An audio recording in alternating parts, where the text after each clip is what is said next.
This is how I start my Toro snowblower 2-stroke, and it doesn't have the primer.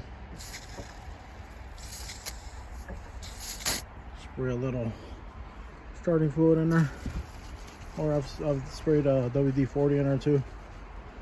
That's how I get it primed up.